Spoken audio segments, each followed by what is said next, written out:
Hi everyone, my name is Kijuana Moultrie, and I have chosen Brazil as one of my focuses on an emerging market. I've chose Brazil because I find it very interesting, and hopefully one day I can go and visit, have a little vacation.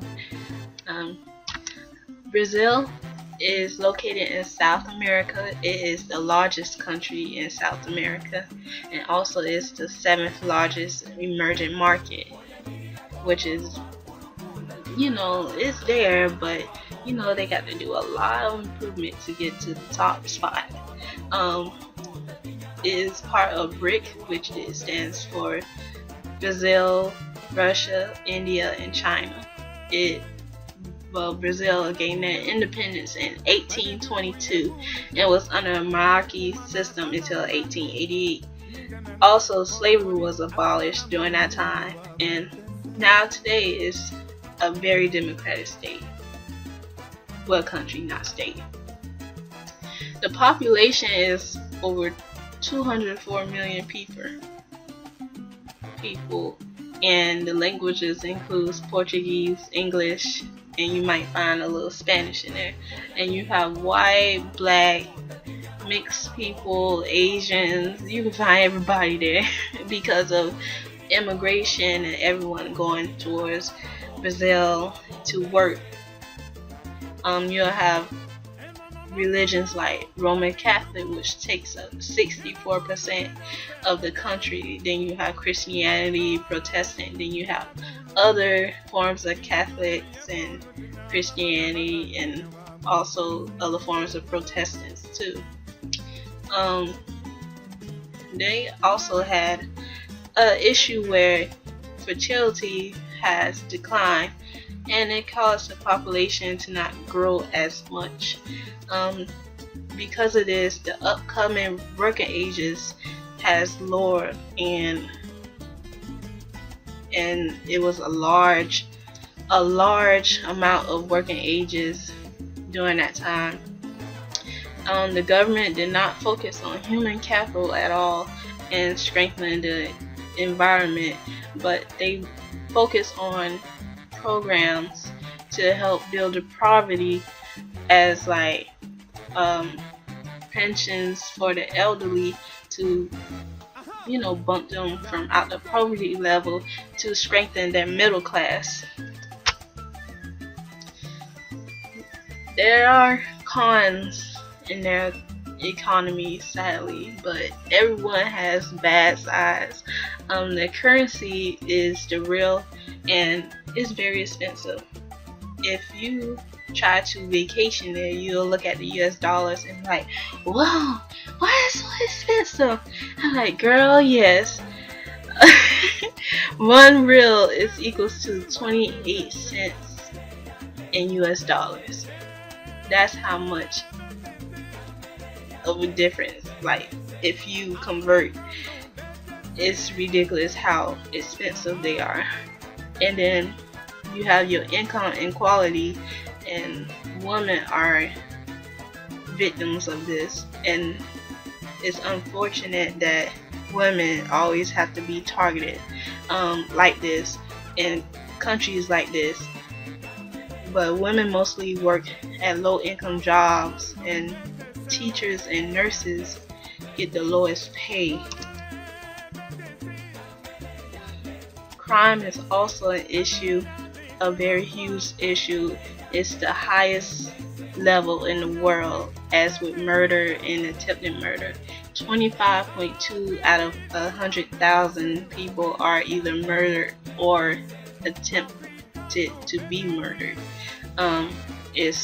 You have rape, kidnapping, theft, and corruption. Can't forget that. And then poor infrastructure. You have badly paved roads, or mostly dirt roads, and that can cause issues in transportation, especially when manufacturing and logistics, when you're trying to deliver products to your customers. Also, you have lack of information, and no one knows who owns this big jungle over here.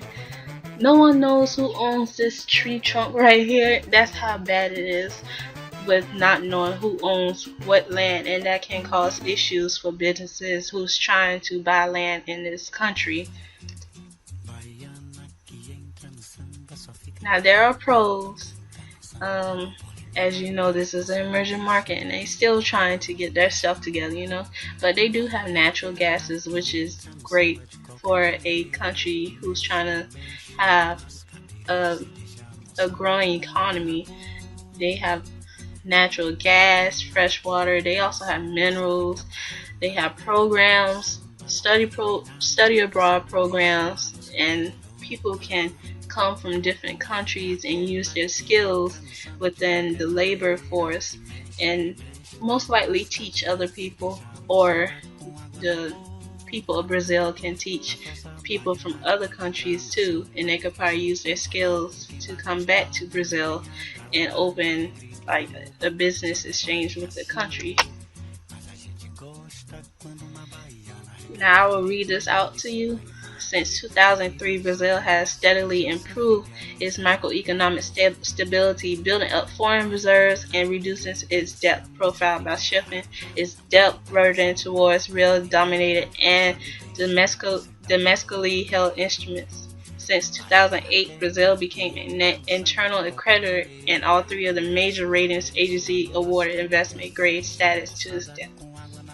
Brazil also went through two recessions, and they recovered very well from these two recessions, and that is very good for an emerging market. Normally, it takes years to come out of recession, but Brazil has fallen down and gotten right back up,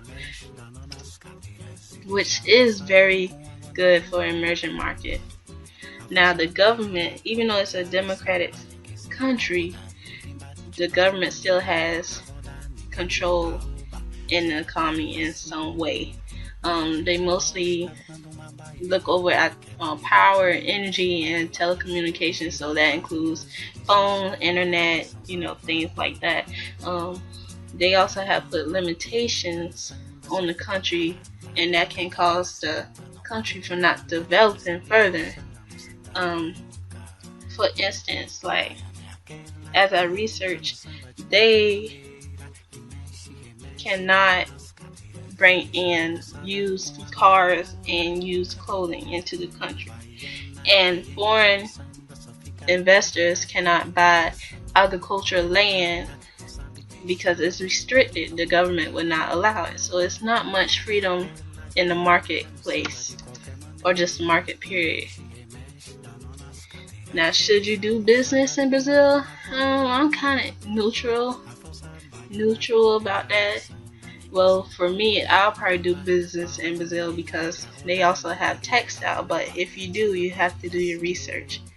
For any emerging market or foreign country, you have to do your research because each country has different rules and different restrictions in their country, and you cannot do certain things in their country. So you do your research and be very careful, especially with, for instance, Brazil, with the high crime and the lack of information with lands. And plus, you have to follow the etiquette of different countries, especially Brazil, business environment. Like, you have to be the main individual of your business, and you cannot bring, for instance, you cannot bring groups. If you bring groups, they will not take interest. They want an individual, and they want to build that relationship with the individual. Emerging markets characteristics are mainly for businesses are family oriented. They're, even if they're not family, their relationships are pretty strong, and they've known each other for years, and they want that trust. You know what I'm saying? You have to have that trust in order for you to do a business together, because if you don't have that trust, they won't trust you with their money, they won't trust you to get things going. So make sure you do your research on the country and see what they want you to wear, how you should dress, what are the things you should do when you go into a business meeting or a business party or a dinner. Also, corruption. Corruption is a huge problem, and you don't want to be caught up in that. Know what the government wants and what they do not want. So, for instance, like I said, you cannot bring used clothing, used cars. So, if you're a used car dealership, I suggest to you not to go to Brazil and sell used cars. That will not work. Also, think about the needs. So, if you're a business, a construction company, or somebody who work on roads, that can help them. They have dirt roads. So if you can build up a blueprint and say, hey, I want to help the government by paving roads, and they might consider you and come in and you can help pave their roads, and that can help a lot of people. Because with the road situation, people are always walking, and then if you want to deliver to customers, you can't because there isn't any roads, and most people have to travel by boat, and that's how you get to point A and point B. So if you want to do business with Brazil, make sure you do your research and make sure you are very careful, especially when getting on the plane, get off the plane, and you end up getting kidnapped. So thank you for tuning into my presentation. Um, I hope you all have a nice day, and thank you again. Bye.